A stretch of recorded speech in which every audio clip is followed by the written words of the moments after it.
이번 서울 모빌리티 쇼에서 KG 모빌리티로 이름이 바뀐 쌍용차가 신차 3종을 공개한다고 말씀드렸죠. 그런데 이거 살짝 수정할 필요가 있을 것 같습니다. 얼마 전에 쌍용차 관계자를 만나고 왔다고 했잖아요. 일단 이번에 공개되는 신차는 3종이 아닌 4종이라고 합니다. 여기에는 기존에 알려진 토리스 전기차 KR10 이 두 가지를 제외하고 나머지 두 차종이 추가로 더 있는데요. 결론부터 말씀드리자면 기존에 알려진 미니밴은 이번 모빌리티 쇼에서 공개되지 않을 겁니다. 그런데 오히려 미니밴보다 더 대박인 차들이 공개될 예정입니다. 오늘부터 하나씩 소개를 해드릴 건데 이번 서울 모빌리티 쇼에서 공개되는 4종의 신차 중 하나는 토리스 픽업 트럭입니다. 나온다 말만 많았는데 언제 나오는지 그리고 가격하고 스펙은 어떻게 되는지 이런 정보는 하나도 없었잖아요. 오늘은 토리스 픽업 트럭의 가격하고 스펙 그리고 관계자들한테 들은 정보부터 시작해서 우리가 추리할 수 있는 내용까지 쉽고 빠르게 정리해드리겠습니다. 인터넷 가입이라면 당신은 아정당을 떠올리지 않을 수도 있습니다. 당신의 습관은 통신업체에 고정되어 있을 수도 있습니다.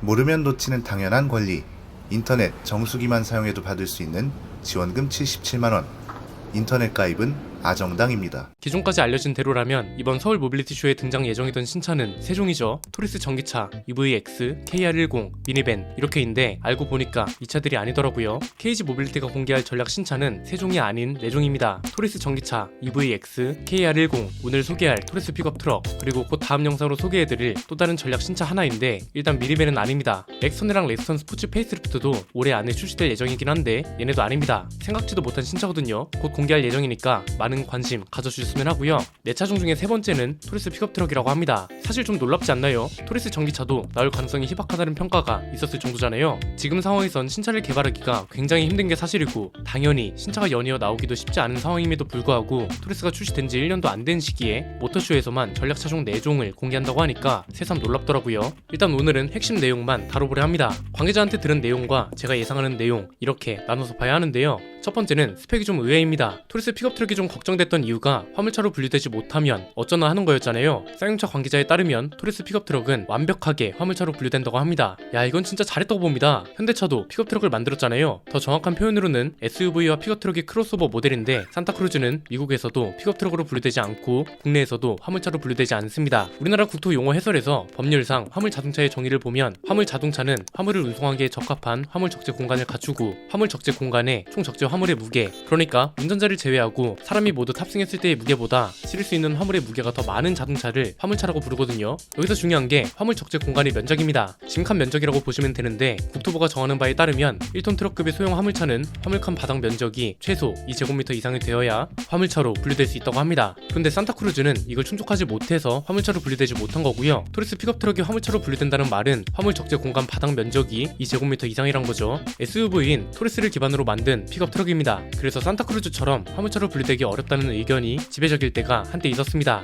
그런데 쌍용차는 현대차보다 픽업 트럭을 많이 만들어봤고 픽업 트럭으로 돈을 벌 줄 아는 회사잖아요. 그래서 그 누구보다도 화물차 분류가 중요하다는 걸 알고 있었던 것 같고요. 그래서 이번 모빌리티 쇼에서 공개될 토리스 픽업 트럭도 화물차로 분류하기 위한 노력을 남다르게 한 게 아닌가 싶습니다. 확실히 픽업 트럭만큼은 쌍용차가 한 수 위라는 게 느껴지네요. 그리고 디자인도 미리 볼 수 있었습니다. 토리스 픽업 트럭도 순수 전기차랑 내연기관 모델 두 가지로 나올 예정이거든요. 앞으로 디젤 라인업은 없다고 선언했기 때문에 토리스 SUV처럼 순수 전기차랑 내연기관 모델 두 가지로 나올 겁니다. 내연기관 모델은 가솔린 터보 엔진을 장착할 거고요. 일단 저희가 본 디자인은 토리스 전기차의 앞모습을 그대로 가져간 픽업 트럭이었습니다. 이건 렌더링 디자인이라 실물 디자인은 좀 더 픽업 트럭스럽게 정돈된 모습으로 나온다고 하는데 이 정도 디자인만큼은 미국 픽업 트럭하고 비교해도 손색 없지 않나요? 전기 픽업 트럭들을 보면 F150 라이트닝이랑 실버라도 EV가 대표적이잖아요. 디자인만큼은 진짜 미국 전기 픽업 트럭들하고 비교해도 손색이 없는 것 같습니다. 내연기관 모델 디자인은 아직 못 봤는데 이건 토리스 내연기관차랑 비슷한 방향으로 디자인되지 않을까 싶습니다. SUV 모델보다 좀 더 투박하면서 픽업 트럭답게 디자인될 예정이라고 하니까 기대해보셔도 좋을 것 같습니다. 약간 티볼리 때처럼 토리스 대중소가 되면 어쩌나 하는 걱정도 있었고 쌍용차 관계자들도 이걸 굉장히 걱정하고 있었는데 오히려 지프랑 비슷한 패밀리룩 공식을 쓰기 시작한 것 같아 다행인 것 같습니다. 지프도 보면 랭글러를 기준으로 삼고 도심형 SUV랑 픽업 트럭의 디자인을 잡아가잖아요. 마찬가지로 쌍용차도 토리스를 기준으로 삼고 순수 전기 모델이랑 픽업 트럭 디자인을 잡아가고 있는 거라서 앞으로 나올 차들이 더욱 기대되는 것 같습니다. 서울 모빌리티 쇼에도 전시가 될 예정이니까 직접 가서 실물을 보고 올 수 있는 좋은 기회이기도 하고요. 두 번째는 여기서부터 추리 영역입니다. 토리스 픽업 트럭이 얼마나 많이 팔릴 거냐 이건데 일단 좋은 조건들을 모두 갖췄다는 건 분명합니다. 쌍용차가 한국 픽업 트럭 시장에서 독점 위치에 있다는 건 부정할 수 없고 렉스턴급이 아닌 토리스급 픽업 트럭, 준중형급 픽업 트럭 시장은 또 완전 새로운 시장이기 때문에 시장을 개척하는 것도 그리 어렵지 않을 겁니다. 이건 약간 SUV하고는 다른 해석이 필요합니다. SUV SUV는 자가용 개념으로 옵션이나 편의사양 같은 게 판매량에 영향을 끼친다면 픽업트럭은 국가적 혜택이 더 중요하게 작용합니다. 약간 미니밴하고 비슷하다고 보시면 될 것 같습니다. 미니밴도 보면 승차감이 더 좋은 차보다 구인성 구조를 갖춰서 버스 전용 차로를 탈 수 있느냐 없느냐가 더 중요한 조건으로 통하는 것처럼 픽업트럭도 세제 혜택을 받을 수 있느냐에 따라 더 잘 팔리냐 안 팔리냐가 결정된다는 거죠. 이런 점에 있어서 토레스 픽업트럭은 잘 팔릴 수 있는 기본 조건은 충족하고 있다고 보시면 됩니다. 렉스턴급의 큰 픽업트럭이 부담스러웠던 사람들한테는 충분히 좋은 선택지가 될 수 있을 것으로 보입니다. 그리고 기본적으로 렉선 스포츠보다 승차감이나 편의 사용도 훨씬 좋을 겁니다. 실내는 토레스 내연기관 모델처럼 만들어지거나 전기차처럼 만들어질 건데 두 가지 모두 굉장히 좋은 레이아웃과 디자인을 가지고 있잖아요. 렉스턴 라인업처럼 구식 이미지가 두 가지 디자인 모두 없기 때문에 부담 없이 타고 다니기 딱 좋은 차가 될 수 있을 걸로 보입니다. 토레스 픽업트럭은 현대 기아차와의 경쟁을 피해갈 수 없는 차입니다. 사실 렉선 스포츠는 조금 위험할 수 있죠. 왜냐면 기아가 2025년쯤에 전기 픽업트럭을 내놓는다고 했고 가격에 따라 다르겠지만 일단 포지션 자체는 렉선 스포츠랑 비슷할 겁니다. 그런데 토레스 픽업트럭은 경쟁 상대가 전혀 없기 때문에 진짜 심각한 문제가 아닌 이상 잘 팔리지 않을 이유가 없습니다. 세 번째는 가격인데 깡통 모델이 2천만원 초중반, 중간 트림, 중간 옵션 정도를 견적을 내면 3천만원 내외로 책정할 수 있는 굉장히 공격적인 차가 될 수 있다는 겁니다. 산타크루즈 미국 시작 가격이 2,700만원 정도입니다. 그리고 지금 토레스 가격이 취득세 포함 2,990만원부터 3,880만원이거든요. 토레스 픽업트럭은 당연히 이거보다 저렴해야 할 거잖아요. 취득세 포함 2,600만원에서 3,500만원 정도의 가격이 가장 적절하지 않을까 싶습니다. 이 정도 가격대면 굉장히 다양한 공격이 가능합니다. 일단 지금 소형 SUV 가격이 4천만원을 넘어가기 시작했습니다. 코나가 쏘아 올린 작은 공인데 코나를 따라서 셀토스도 연식 변경이나 세대 교체가 되면 비슷한 가격으로 가게 될 거란 말이죠.